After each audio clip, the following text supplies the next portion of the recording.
और उन्होंने भी महाभारत से पहले 12 साल तपस्या की और उनकी तपस्या से प्रसन्न होकर भगवान शिव ने उन्हें भी साक्षात दर्शन दिए।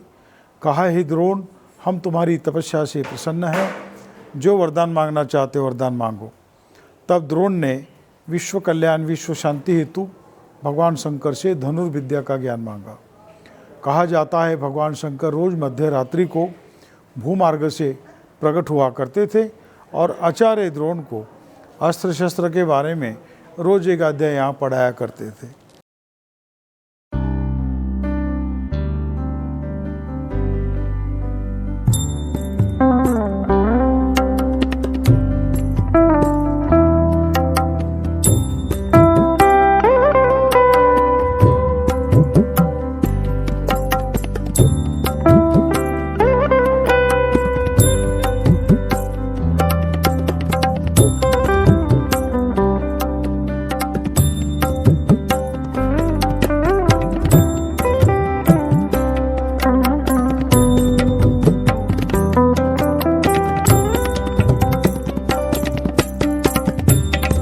नमस्कार दोस्तों, मेरा नाम है राहुल और आप देख रहे हैं एसके मिस्टिक। दोस्तों, जैसा कि आपको मैंने बताया था इससे पहले वाली वीडियो में कि मैं आज से एक सफ़र में निकल रहा हूं जिसमें मैं आपको भारत के जितने भी शिव मंदिर है उनके दर्शन कराऊंगा, उनसे जुड़ी हुई मान्यताएं, उनसे जुड़ी हुई कहानियां, उनसे जुड़े हुए किस्से आप तक पहुंचाने की कोशिश करूंगा। तो इसलिए दोस्तों आज मैं द्रोण नगरी यानी कि देहरादून में आया हूं और देहरादून से मैंने अपने सफ़र की शुरुआत करी है और जो मेरी पहली डेस्टिनेशन है वो है टपकेश्वर महादेव मंदिर।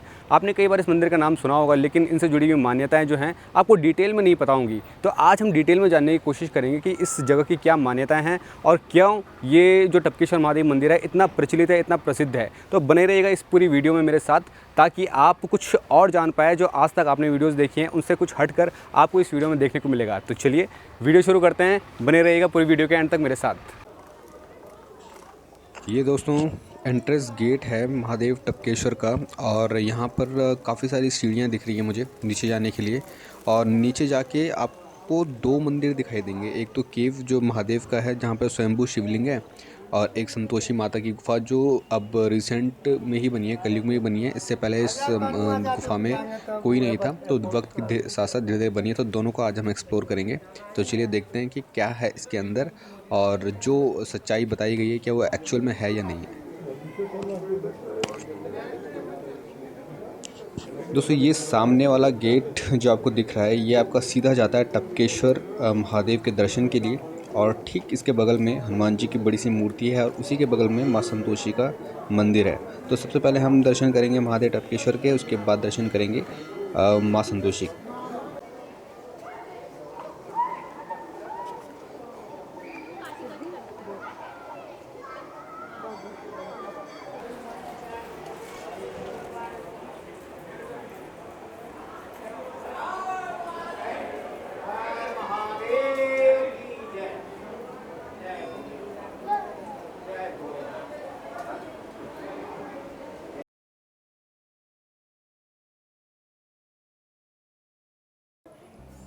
ये प्राचीन आदि अनादिकालीन तीर्थस्थल है टपकेश्वर महादेव मंदिर। देहरादून गढ़ी कैंट टोंस नदी किनारे स्थित है और इस मंदिर का इतिहास इस प्रकार से है, जिस दौरान देवता लोग इस देवभूमि पे जागृत अवस्था में रमण भ्रमण किया करते थे, आप जैसे हम जैसे, तो उस दौरान देवता लोग इस गुफा में आके भगवान शिव का ध्यान किया करते थे। जब जब देवताओं पे कोई विपदा आई, कोई संकट आया, तब वो भगवान शिव की शरणागत हुए और उन्होंने भगवान शिव का ध्यान किया।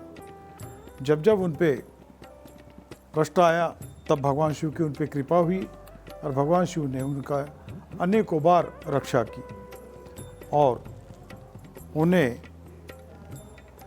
देवेश्वर के रूप में दर्शन दिए देवताओं को प्रसन्न होकर। ये जो 7 बहरी नदी है धारा, इसके बीच देवता लोग उस दौरान स्नान संध्या किया करते थे, तो उस दौरान इस नदी का नाम भी देवधारा रहा।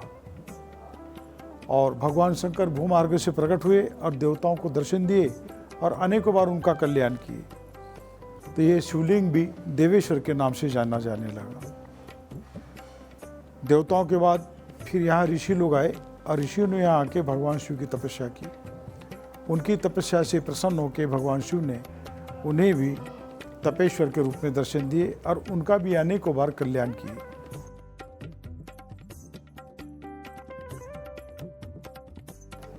उनका भी कल्याण किए। उसी दौरान महाभारत की दोनों सेना के कुलगुरु आचार्य द्रोण पूरे हिमालय वर्ष का भ्रमण करते हुए वो भी इस गुफा में आए और उन्होंने भी महाभारत से पहले 12 साल तपस्या की और उनकी तपस्या से प्रसन्न होकर भगवान शिव ने उन्हें भी साक्षात दर्शन दिए। कहा, हे द्रोण, हम तुम्हारी तपस्या से प्रसन्न हैं, जो वरदान मांगना चाहते हो वरदान मांगो। तब द्रोण ने विश्व कल्याण विश्व शांति हेतु भगवान शंकर से धनुर्विद्या का ज्ञान मांगा। कहा जाता है भगवान शंकर रोज मध्य रात्रि को भूमार्ग से प्रकट हुआ करते थे और आचार्य द्रोण को अस्त्र शस्त्र के बारे में रोज एक अध्याय यहाँ पढ़ाया करते थे। ऐसा करते संपूर्ण धनुर्विद्या का ज्ञान द्रोणाचार्य जी को भगवान शंकर से यहाँ प्राप्त हुआ। बाद में उन्होंने कौरव पांडवों को इसी क्षेत्र में प्रशिक्षित किया, यानी दोनों सेना का निर्माण इसी क्षेत्र में हुआ, देहरादून में हुआ।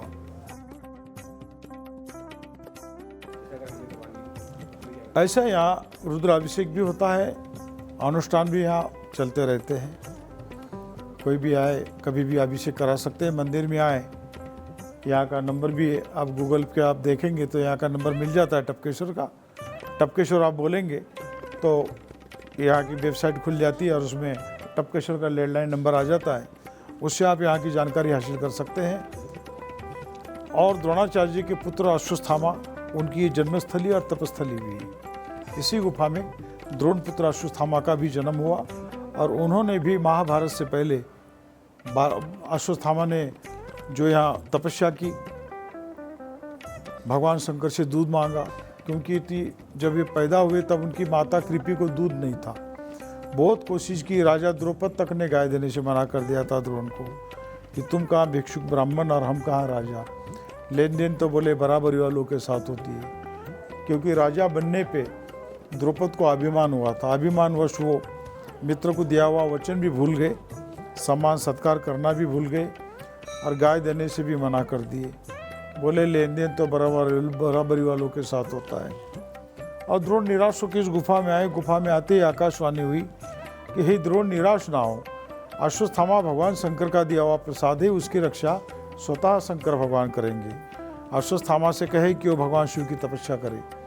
तब अश्वत्थामा ने यहाँ एक पाँव के बल पे खड़े होकर 6 मास तपस्या की, भक्ति योग हठि योग के साथ।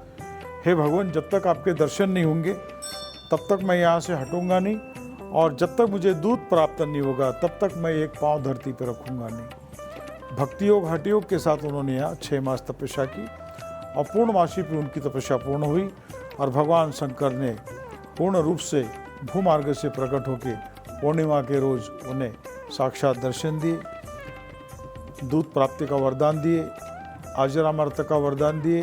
देखते देखते गुफा ने गौ के थन का आकार लिया, वहीं से दूध की धारा आई, वही दूध अश्वत्थामा पिए और अपनी भूख प्यास मिटाए।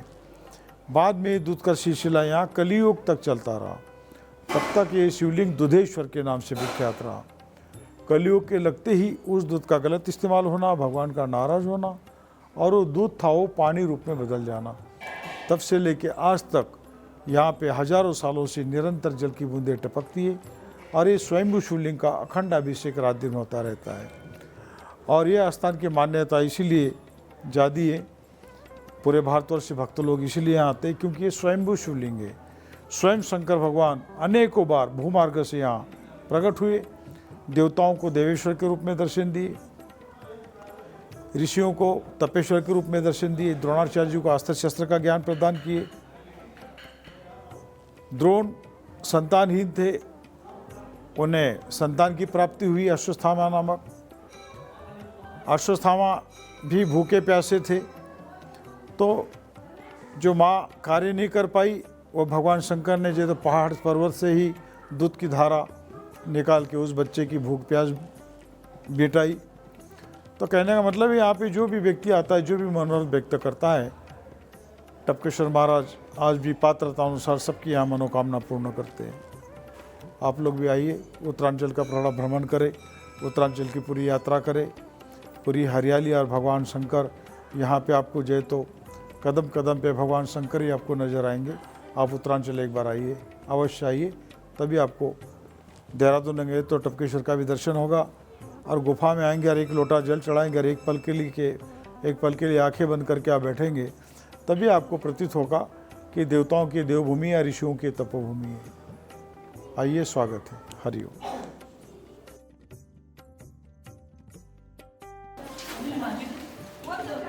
दोस्तों ये है महादेव टपकेश्वर, जो कि बहुत दूर दूर से लोग यहाँ पर महादेव के दर्शन करने के लिए आ रखे हैं। और जो ये आप गुफा की दीवार देख रहे हो, इस दीवार से पानी टप टप टप करके शिवलिंग के ऊपर गिर रहा है। तो यहाँ से तो कैमरे में अभी दिखाई नहीं दे रहा होगा, लेकिन कभी आप यहाँ पे आओगे तो आपको बूंदें साफ दिखाई देंगी जो टप टप करके महादेव के ऊपर गिर रही है। और इस वक्त जिस जगह पर मैं हूँ वो द्रोण गुफा है। द्रोण गुफा के आगे ये शिवलिंग आपको दिख जाएगा। और साथ ही नीचे की तरफ अगर हम जाते हैं तो वहाँ पर अश्वत्थामा गुफा है। तो अश्वत्थामा गुफा के अंदर भी चलकर आपको दिखाता हूँ कि वहाँ पर क्या क्या चीज़ें हैं। तो चलिए, काफ़ी झुककर यहाँ पर जाना पड़ रहा है। और जो ये वाला एरिया है ये थोड़ा ऊंचा है, इसलिए लोग यहाँ पर खड़े होकर इजीली जा रहे हैं। लेकिन गुफा बहुत ही छोटी है, तो आपको झुककर जाना पड़ेगा कभी आप आओगे। जैसे कि आप सामने देख सकते हो, ये अभी सीढ़ियों से नीचे उतर के सामने ही राधा रानी की फ़ोटो यहाँ पर आपको दिख जाएगी। क्योंकि महाभारत टाइम के जितने भी योद्धा थे, जितने भी लोग थे, उन सब की यहाँ पर मूर्तियाँ बनी हुई हैं। और लेफ़्ट की तरफ जाते के साथ ही आपको अश्वत्थामा गुफा दिख जाएगी। और ये गुफा काफ़ी अच्छा तरीके से बना दी गई है। पहले यहाँ पर केवल एक नेचुरल गुफा हुआ करती थी, मिट्टी वाली, लेकिन अब इसको अच्छे से पेंट करके और कलर करके बहुत अच्छी तरीके से इस गुफा को बना दिया गया है।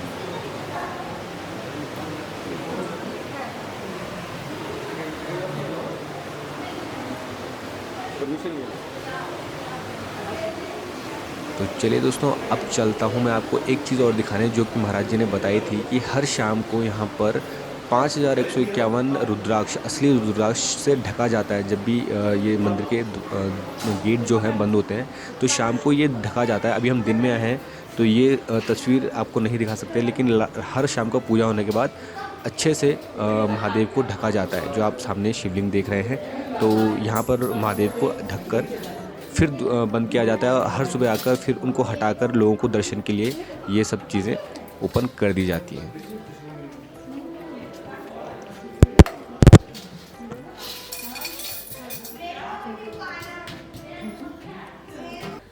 दोस्तों फाइनली टपकेश्वर की जो ये यात्रा थी वो ख़त्म हो चुकी है। और आपको ये शायद बहुत कुछ जानने को मिला होगा इस वीडियो के थ्रू। और बहुत सारी चीज़ें मुझे भी नहीं जानने को मिली है, जो हमने इंटरनेट पे पढ़ा है उससे ज़्यादा आपको जानने को मिला है। और उन्होंने एक बुक दी है हमें, और उन्होंने कहा कि जो हमने बताया वो भी बहुत ही आधा अधूरा है, लेकिन अगर आप इस बुक को पढ़ोगे तो आपको सारी की सारी चीज़ें डिटेल में पता चल जाएंगी। तो बुक मैं आपको शॉर्ट में आपको दिख जाएगी बगल में कि कौन सी बुक है। अगर आप भी चाहे तो वो पढ़ सकते हैं। और साथ ही साथ मैं तो इस बुक को पढ़ूंगा ही और इनके बारे में पूरी डिटेल जानकारी लूँगा। आप अगर लगातार इसी तरीके से हमारे साथ जुड़े रहना चाहते हैं तो चैनल को सब्सक्राइब कर लीजिए, वीडियो को लाइक कर लीजिए और बेल आइकन को हिट कर लीजिए, ताकि लगातार आपको शिव मंदिरों से जुड़ी हुई जानकारियाँ और ऐसी ही अनोखी जानकारियाँ शिव के बारे में मिलती रहें। मैं मिलता हूँ आपसे अगली वीडियो में, तब तक के लिए जय हिंद।